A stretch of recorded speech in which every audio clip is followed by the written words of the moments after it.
Your brand new iPhone deserves the best protection, and the iLume 3-Pack Screen Protector Plus 3-Pack Camera Lens Protector has you covered. Don't take risks with your iPhone. Click the link in the video description to shop now on Amazon. Hey everyone, welcome back to Google Trends Hub.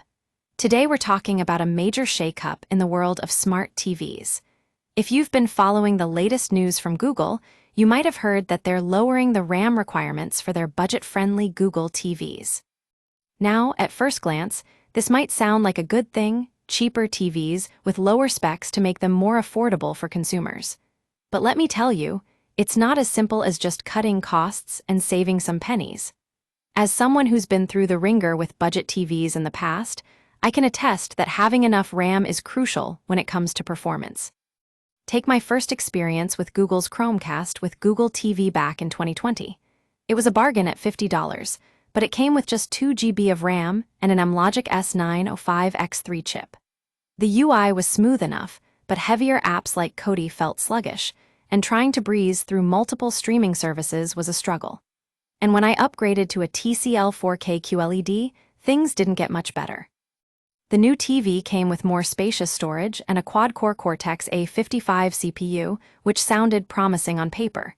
But as soon as I got the update to Google TV's bloated UI, everything changed. The smooth scrolling turned to stutters, apps hung on launch, and casting became a glitchy, delayed mess. And there was no going back. Once you've made that switch, it's done. Now, Google has announced that they're lowering the RAM requirements even further, aiming for just 1 GB of memory per TV. That's a far cry from the 2 GB minimum I believe is necessary to keep up with today's demanding apps and services. And let me tell you, this move invites manufacturers to cut even more corners, which means we can expect even more sluggish, frustrating devices down the line. If Google wants to compete in the living room, they need to enforce higher minimum standards, not lower them. Until then, be wary of smart TVs with bargain bin specs.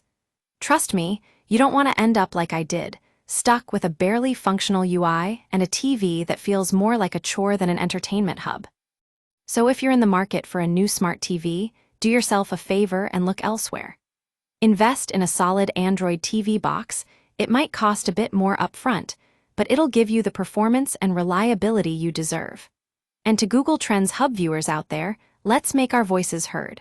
We want better TVs that can keep up with our modern lifestyles, not subpar devices that are only good for nostalgic streaming sessions.